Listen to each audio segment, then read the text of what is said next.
What's up, everybody? Excuse me, and welcome to SLC Puck. It's good to be with you guys. Hey, I'm your host, Austin Facer. Welcome to SLC Puck, episode 117. I know what you're thinking, hey, Austin, I've been following the show for a while now. I know you do episodes every Wednesday and Sunday, so what gives? Where was the episode on Sunday? This should be episode 118 right now. Well, without going into too much detail, I was having a lot of stomach-related issues that, would have prevented me from sitting in one place for an extended amount of time without feeling the need to sprint into the restroom, and you can fill in the blanks there as much as you like. So I had to skip the episode on Sunday, all right? I'm just a person. I'm just a regular guy. I thought to myself, I'm going to push through this. I'm going to try to get the episode done anyway. I'm going to have my Michael Jordan flu game moment. And what I found out really quickly is I'm not Michael Jordan. I'm Austin Facer, though. And hey, thanks for being here with me at SLC Puck. It's good to be back. I more than anything, I hate missing shows. I've only missed like 2 over the last year or so. It gets me out of my rhythm, so it's nice to be back. There's so many things that have happened since we last spoke last Wednesday too. And no, that episode was late too. That episode didn't hit the airwaves until Thursday. Man, I've been way off my game. I'm sorry, guys. I'm sure there's been pandemonium like all over the place as a result of this. We'll get back to our regular schedule ASAP. But just to recap some of the exciting things that have been happening since we've last spoken. The Stanley Cup has been awarded. A date on the calendar for the Utah Mammoths trip up north to Idaho has been added. Some Olympic spots have been divvied out, none to any Utah Mammoth players. But perhaps most exciting, SLC Puck Studios has new carpet. So there's a lot happening here, a lot of exciting, fun stuff. Hey, if you want to be a part of it, be a part of the fun, tell all your friends, tell all your family. What you can do is wear it loud and proud with some SLC Puck merch. Look at this. Great stuff here at slcpuck.shop. This is a great way to support the show. I want to give a shout out really quick. And yes, I'm speaking to you guys on June 18th, and I'm doing something a little risky. I usually record these episodes at the end of the day when the news cycle has settled down. So I know that I have the most up-to-date information for you guys. I'm recording this in the afternoon, though, so I'm rolling the dice that, hey, maybe the Utah Mammoth will make a big trade, within the next hour after I get that post. Just by luck, right? That would happen. But I'm betting it won't. But anyway, talking to you guys, June 18th, Florida Panthers took home the Stanley Cup, their second consecutive cup, with a resounding victory over the Edmonton Oilers last night. Lots of fun being had at the Elbow Room in Sunrise, which is the unofficial team bar, the watering hole that they celebrate at. It looks like a ton of fun, I'll tell you that. But why is it spelled elbow without a W? Can someone answer me that? I don't know. I'm sure I could look that up and find it online. But let's just complain about it. If you know the answer, you don't get to complain about it. So it's almost more fun to not know. But what was I saying? Oh, what I wanted to say. I wanted to give a shout out to our champion of the SLC Puck Stanley Cup Playoffs Bracket Challenge. First ever one we did. We had 78 entries last year. My mom wants people to know that she had a very strong bracket that would have won, but she forgot to hit submit on her bracket, which is her own fault. And so she feels slighted. She feels like this was rigged against her. And just to be clear, I don't think I could give you the SLC Puck prize package in good conscience. I think there would be a lot of concerns over fairness and all that. The winner was Warren Sprocket here, as you guys can see on the Puckovision screen.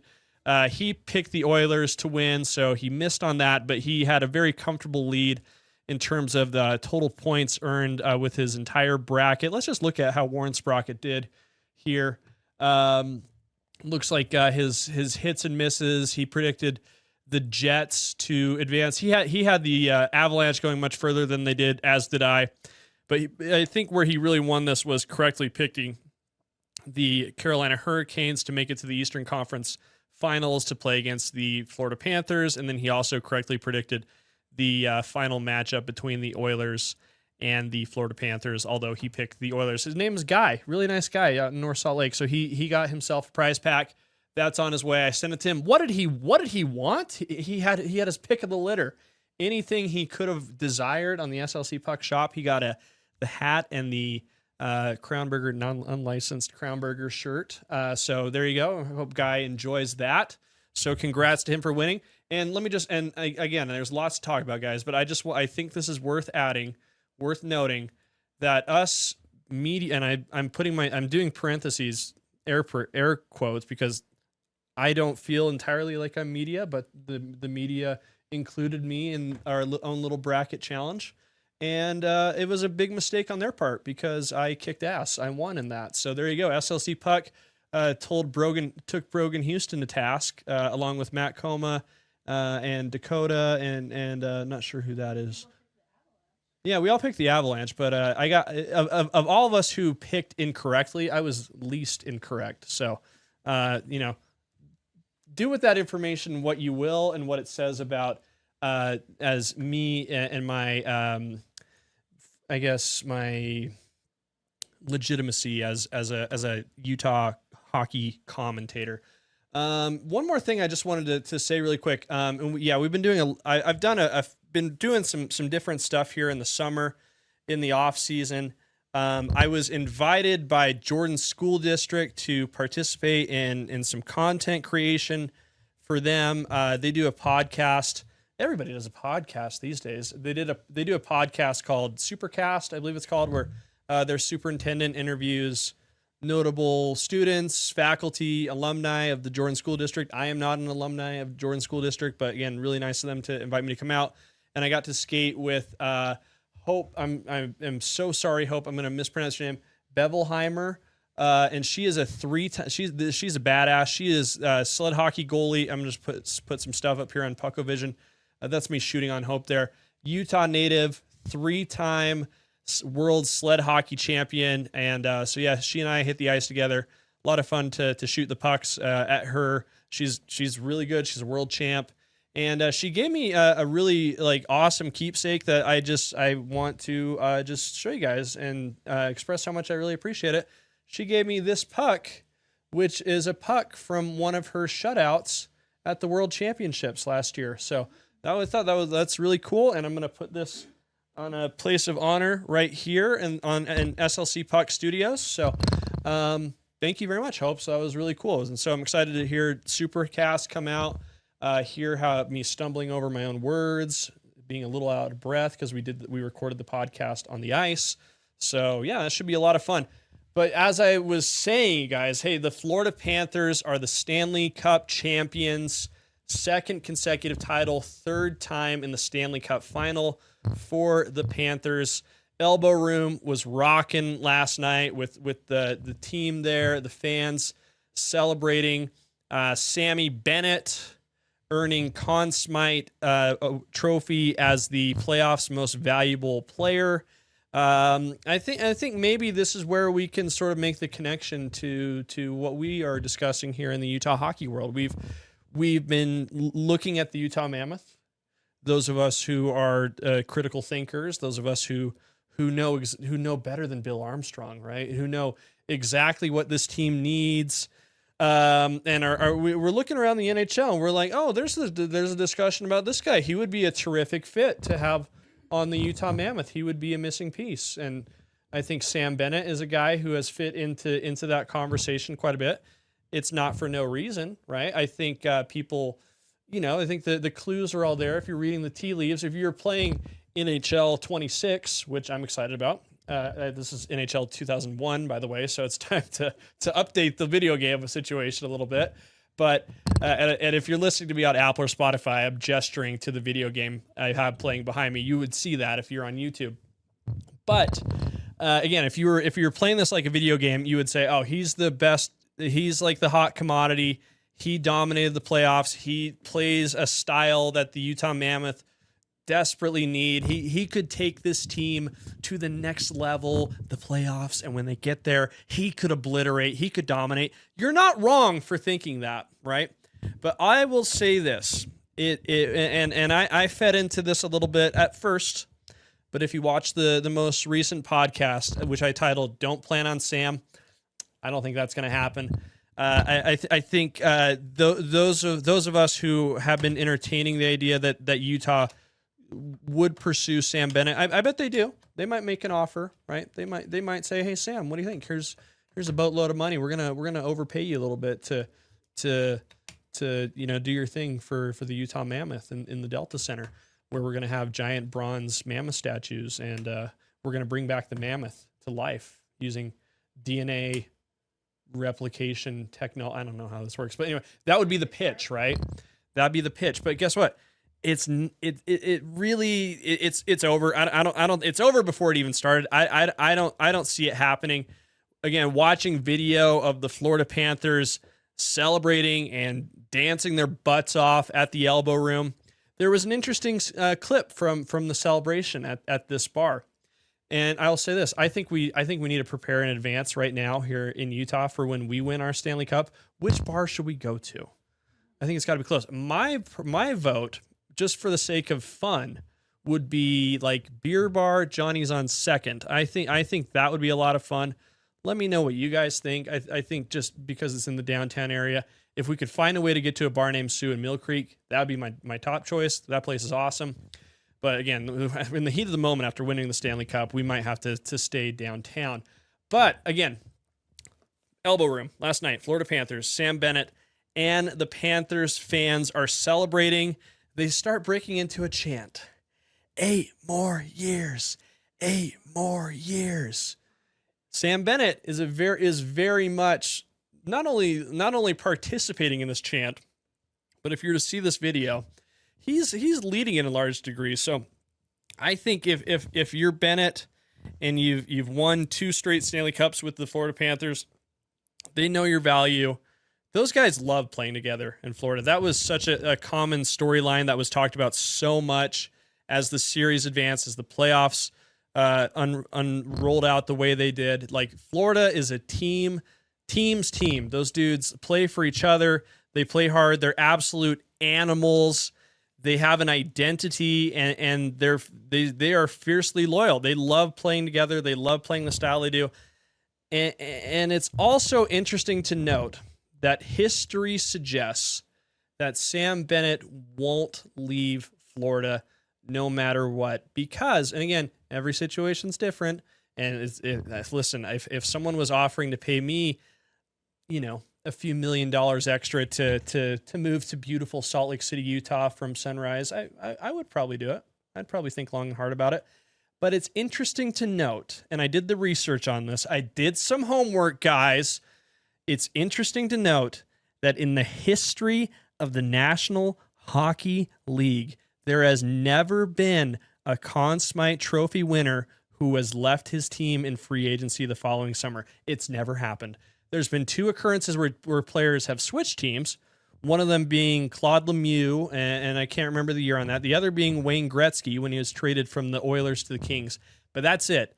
Conn Smythe Trophy winners just don't leave their teams. That's just what history says. So if we're just going off these 2 little bits of evidence, if we're following the breadcrumbs, if we're following the shattered glasses and the puke stains at the Elbow Room, we would have to assume that Sam Bennett is probably going to return to the Florida Panthers. So we can wipe him off the table as far as a potential future fit for the Utah Mammoth. I don't see it.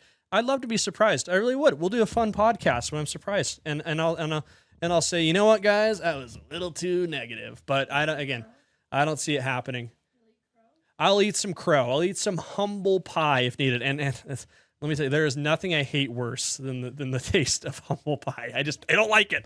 I don't like it at all. So I think the NHL offseason is going to be really interesting. I think there's a lot of lessons that can be taken from the team that won the Stanley Cup this year. It was such a incredible matchup of 2 kind of, I guess, 2 different schools of thought, right? But also weaknesses and strengths were really exposed in this series. I mean, Edmonton's goaltending let them down in big ways, especially in the later games of the series. Stuart Skinner let in a goal in Game 6 that looked to me a lot like a goal scored in a high school hockey game. Like it was not professional level goaltending at that point. Certainly not NHL level goaltending shown by Stuart Skinner. So I think his future in Edmonton is probably in doubt. I'm sure he's not very eager to go back, and I'm sure he probably got some very unpleasant DMs from Edmonton Oilers fans. He talked about how his family got death threats the last time they lost in the Stanley Cup Final. So not good. Hey, when I'm not saying we're going to lose a Stanley Cup Final, guys. I'm not saying that, but hey, guys, sorry for the interruption. It's me, Austin, just reminding you that we still have this incredible promotion going on with Payne Anthony Creative Jewelers and Jonathan's Jewelry. Remember, guys, it's the easiest $250 raffle you'll ever be a part of. All you got to do is scan this QR code in the corner right here. You'll be prompted to send a message, hit send on that sucker, and you're in the raffle. That's all it takes. We've been giving out a gift card to Payne Anthony Creative Jewelers or Jonathan's Jewelry every episode of SLC Puck for like a few months now. I mean, it's crazy. I can't believe the generosity of spirit at Payne Anthony Creative Jewelers and Jonathan's Jewelry. These guys are awesome. Wedding season's here. This is where you got to go when your partner starts getting on your case about you not committing. That's on you guys. It's time to commit. Find someone special. Tell them that you love them and show it with a beautiful engagement ring, and get that sucker from Payne Anthony Creative Jewelers or Jonathan's Jewelry. We'll make it easy on you. Even if you don't win the raffle, head into either one of those locations and just mention SLC Puck. They'll knock $100 off your purchase for you right then and there. So big thanks to Payne Anthony Creative Jewelers and Jonathan's Jewelry for their support of SLC Puck. And let's get back to the show. In the crazy, hypothetical scenario that we do go to the Stanley Cup Final and we happen to not win, let's not do that to our goaltender. All right, so let's just make that decision now. So, but I think it's going to be. I mean, Florida definitely benefited from having a better goaltender in the series than Sergei Bobrovsky, and it was also like a really different kind of look at two kinds of different playing styles. Right, Edmonton, they've got Leon Draisaitl, they've got Connor McDavid, guys who a lot of years are 1 and 2 the most talented hockey players in the world. Florida, I would say, doesn't have like any guys who are like technically skilled, like in the sense that like they would win the breakaway challenge or the relay, this thing with all the cones and the relays in the skills challenge at the NHL All-Star game that they used to do. But they play a physical, just pound you in every nook and cranny, like play like almost borderline dirty, you could argue. Just a very physical style of hockey, intimidating, take no prisoners. We don't even care. I think Matthew Tkachuk had this like fascinating quote about the team's approach to playing, where he's like, the first 10 minutes, we don't even look at the puck. We don't care where the puck is. We're giving you the body every time, and you can't argue with the results. They've won the last 2 Stanley Cups. They've been in the Stanley Cup Final the last 3 years. And so I think they really embrace the idea that in the playoffs, like the officiating is a lot different. The refs are going to swallow their whistles a lot more. They were willing to roll the dice on that. And then when and if they were put in the box, they had the confidence that they could kill penalties with that same kind of aggressive attitude. They had these really interesting formations on their penalty kill. They were doing stuff that the commentators, I think Nick Olczek's dad, Eddie Olczek, commented at one point he had never seen a penalty kill formation the way Paul Maurice and the Florida Panthers rolled out. So again, there's a lot of lessons that I think the NHL is going to take from watching the Panthers establish what is now kind of like a dynasty, right? So I think for Utah, it's the same thing we've been talking about as we've been watching this team. They got to get heavier. They got to get tougher. They got to get a little bit meaner. They got to get some meat and potatoes, guys. And I think those are the things that are going to be prioritized in what is now the official offseason, right? And I think that's where like the conversation on Sam Bennett really heats up, because hey, we want to play like the Florida Panthers, so why don't we get the guy who is the most Florida Panthers guy, right? Well, I think they'll have to recreate that in other ways. But as for how they'll do that, I don't really know. And here's the other thing. I was listening to Locked On Mammoth yesterday with Robin and Tom, and they do a great job. So make sure you check them out. But they were talking, and they noticed the same thing that I've been noticing over the last little bit. There are so many contradictory reports about what the Utah Mammoth are hoping to do this offseason, like what their strategy is. Are they have the 4th overall pick? Who are they going to take? Are they going to take anybody? And sorry for the hiccup there. Are they going to take anybody? Are they going to take Brady Martin? Are they going to take Caleb Denois, whose name I'm sure I just said wrong? Are they going to take Porter Martone? I mean, all these hockey analysts are spending so much time talking about, these draft picks that they might take at pick number 4.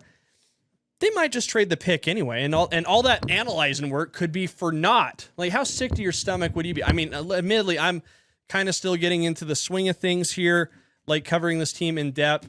I am not sure how much time I want to spend learning about these prospects and educating you guys on my findings and my takeaways, because I really think there's a very good chance that they might trade this pick, and if all my work would be for naught. I mean, it would be fantastic content, don't get me wrong, but again, we don't know what they're going to do.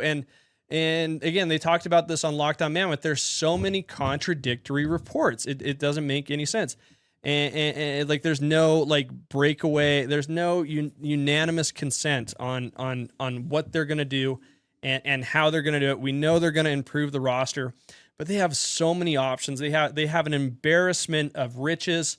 Nobody knows anything. The only person who I think knows what's going to happen, because he's clairvoyant and he creeps me out and I love him to death, is Trent Hess of the Clean Hits podcast, who somehow back in the spring knew that I was going to be at Crownburger before the game, and that was where we had our meetup, and that was tremendous. I love Trent from Clean Hits. Make sure you check them out as well. He predicted last year that the team was going to take T.J. Ginla, and I believe he might have been the only person on record to get that correct. So Trent knows, and nobody else does, including myself. So I'm not going to pretend like I know. Again, if it were me, if I was Bill Armstrong, I'm 6'5", I'm handsome, I have great hair, I'm strong, I played hockey professionally, I coached, I have a great job with the Utah Mammoth, I dress well. Did I mention I'm 6'5"? I would probably trade that pick. And I think there are a lot of guys we can look at, and I've been talking about this for a while, and we're going to talk about it for a little bit longer as the draft gets closer, which I believe it's on the 27th of this month. I think JJ Peterka of the Buffalo Sabres is another guy that we should talk about at some point. We've talked about Jason Robertson. Again, there's so many options. And by the way, we now know that Mitch Marner is for sure out of Toronto and wants to head to a West Coast team. Oh, guess which team is pretty west of Toronto? The Utah Mammoth, who happen to have a lot of salary cap space. But as I've said before, I don't know if him coming here is the best thing for Utah. He would fill a valuable role for sure, but he's also a handsome guy. I think he would break a lot of hearts here. He'd make the dating pool a lot harder for me. So I'm not that interested in Mitch Marner being here for those reasons. But in terms of how he can improve the team, yeah, I think we could definitely see the fit. But I think now, like, I was looking at the Athletic, and this again, I think people's sort of appraisal of what could happen here this offseason is changing day by day. A new leader has emerged in the Mitch Marner sweepstakes. A lot of people think he's going to sign with the Anaheim Ducks because they're making moves. They just got Chris Kreider from the New York Rangers to come over to their side. They want that. They're going to make that team better. They're going to make a push for the playoffs as well. Imagine that. There's 31 other teams in the National Hockey League that also want to get better. That's crazy. That's nuts. But I don't think any of them have any more options than the Utah Mammoth. When you look at the combined cap space, the embarrassment of riches with draft picks, prospects. I say, to me, and Sam Constantino on Clean Hits podcast said this on a recent episode, if it were me, and I'm with Sam on this, I would take all that stuff and cash it in for something big now, something win now. It's gonna be pretty exciting to see this come together, and I think the move you'll see will be something that in some way honors and perhaps looks up to, emulates, or tries to copy what the Florida Panthers are doing down there in the Sunshine State. So I think there's a lot of takeaways that we can get from Florida. Congrats to the Panthers. That's a big deal. I hope to go to the Elbow Room one day and check it out, see what all the fuss is about. Other news this week, and yes, we're getting caught back up. Lots to talk about, guys. Olympics are this year. Olympics in Italy, 2026 in February. The Milan Cortina Games, they're open on February 6th. This will be the first time they'll have NHL players at the Olympics since 2014 in Sochi. So they've started to roll out the rosters little by little. They've announced the first 6 players for all 12 teams. I would imagine just as the weeks and months, roll on and as the games get closer, they'll just, they'll add little bits and pieces to the roster. I think these are like your guys who are shoe-ins for sure. But I think like as the NHL season rolls on, we'll see how guys play. And as guys get off to hot starts, I think the decision makers behind these teams, and I'm looking at you, Bill Guerin of the Minnesota Wild and USA Hockey, will probably take a close look at guys like Clayton Keller, perhaps, who captained Team USA to a victory in the World Championships. But anyway, I mean, just look through here. All 12 teams playing, of course, United States, Canada, Latvia, Finland, Sweden, Italy, Czechia. I hope I said right. Apologies to the good folks over there in Chechnya. If I didn't, oh boy, that one scares me. Switzerland, who had a great showing. They got the silver medal at the World Championships. Germany, Slovakia, Denmark, and France. Some standout names for of these first 6 players for all 12 teams. Austin Matthews, learn how to spell for the United States. The Kachuk brothers as well. Canada, no surprises. Sidney Crosby, Connor McDavid, Nathan McKinnon, Cale Makar. Good Lord. Latvia, let's see. I don't recognize any of those names, but I'm sure they're great human beings. Finland, Miro Heiskanen, Mikko Rantanen. I hope I said. I'm trying to get that one right. Alexander Barkov, Sasha Barkov, Sebastian Aho. Which one? There's 2. Sweden, Rasmus Dahlin, Adrian Kempe, Gabriel Landeskog. Good to see his name back on there. Chechnya, interesting. Of the first 6, Lucas Dostal, the Anaheim Ducks, is listed as the goaltender. Not Karel Vejmelka quite yet. So we'll see. I would imagine he might be added to that goaltending battery for Chechnya and others. But no Utah Mammoth players yet named to any of these rosters. But again, I think we'll see this. I think these decision makers are going to be interested in seeing how things start out for the 2025-2026 NHL season. We've got a date already for a little trip up north to the Gem State to Idaho, where the Utah Mammoth will be playing a preseason game in Boise at the Idaho Central Arena against the Los Angeles Kings. That's going to be on September 30th, and we don't know if that's the first preseason game yet, but it could be, and I imagine this will be while they're putting the final touches on the first phase of construction at Delta Center. But I think Cole Bagley of KSL Sports had a really cool observation on Twitter, and I'll give Bag some credit on this.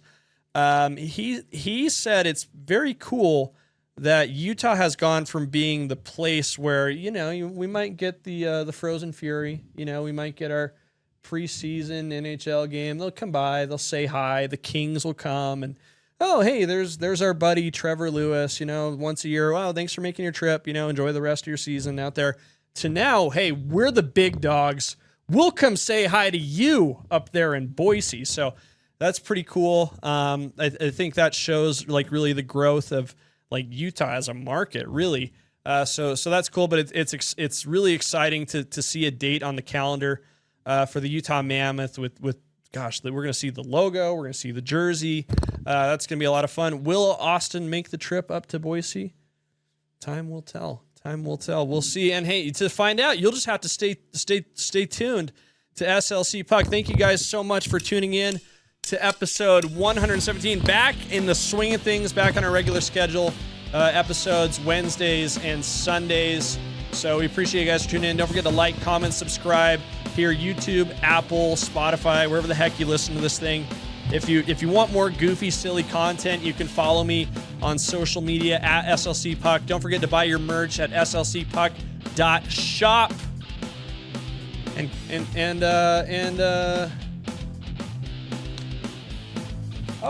don't forget to support our good friends at Payne Anthony Creative Jewelers and Jonathan's Jewelry. Scan this QR code right here. Enter into the raffle. You probably saw the ad as well, but hey, we appreciate our good friends over there doing great work at Payne Anthony Creative Jewelers and Jonathan's Jewelry. We'll talk to you guys soon. So long.